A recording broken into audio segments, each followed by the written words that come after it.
मैं आपको ये आगाह करना चाहता हूं कि हमारा समाज बहुत कमजोर समाज है। हमारे समाज को ब्राह्मणवादी व्यवस्था, पूंजीवादी व्यवस्था ऐसे घेरे किए हैं कि शादी के 2-4 साल बाद शादी ठीक से चलती नहीं है। कि आप हमारे महापुरुषों से सीख करके इस शादी को बचाए रखें और घर में शांति बहुत जरूरी है। मैंने ये पाया है कि बहुजन समाज में 85% के बच्चों में कुछ परिवार को छोड़ दिया जाए तो पति पत्नी के बीच में तनाव की बातें होती है।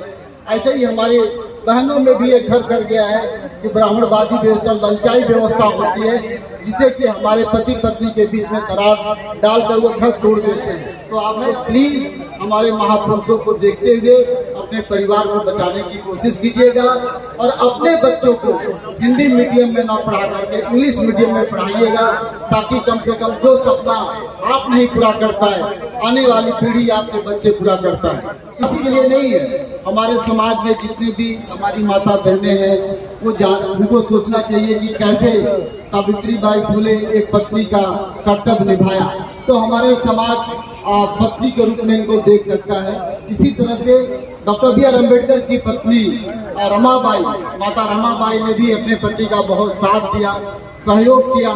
मैं ये बातें क्यों कह रहा हूँ?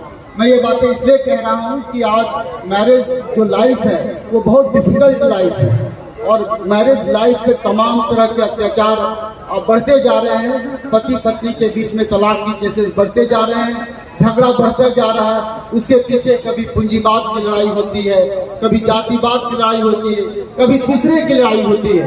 कई बार हमारी कमजोरी का लाभ उठा करके तीसरा व्यक्ति हमारे घर में दखलंदाजी करता है और हमारा परिवार टूट जाता है। मैं आपको ये आगाह करना चाहता हूं कि हमारा समाज बहुत कमजोर समाज है। हमारे समाज को ब्राह्मणवादी व्यवस्था, पूंजीवादी व्यवस्था ऐसे घेरे किए हैं कि शादी के 2-4 साल बाद शादी ठीक से चलती नहीं है। मैं अपने तरफ से कामना करता हूं कि आप हमारे महापुरुषों से सीख करके इस शादी को बचाए रखें और घर में शांति बहुत जरूरी है। यदि घर में शांति नहीं होगी तो हमारे बच्चे पढ़ नहीं पाएंगे। और मैंने ये पाया है कि बहुजन समाज में 85% के बच्चों में कुछ परिवार को छोड़ दिया जाए तो पति पत्नी के बीच में तनाव की बातें होती है, पुरुष में शराब पीने की बात होती है, एक्स्ट्रा मैरिटल अफेयर्स की बात होती है, अवैध संबंध की बात होती है।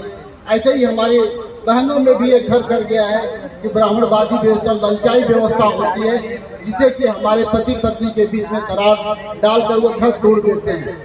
मैं आपको आगाह करना चाहता हूं कि भविष्य में जब कभी आपके ऊपर इस तरह की बातें आए तो आप लोग प्लीज हमारे महापुरुषों को देखते हुए अपने परिवार को बचाने की कोशिश कीजिएगा और अपने बच्चों को हिंदी मीडियम में ना पढ़ा करके इंग्लिश मीडियम में पढ़ाइएगा, ताकि कम से कम जो सपना आप नहीं पूरा कर पाए आने वाली पीढ़ी आपके बच्चे पूरा कर पाए। इसी कामना के साथ मैं अपनी बात समाप्त करता हूँ।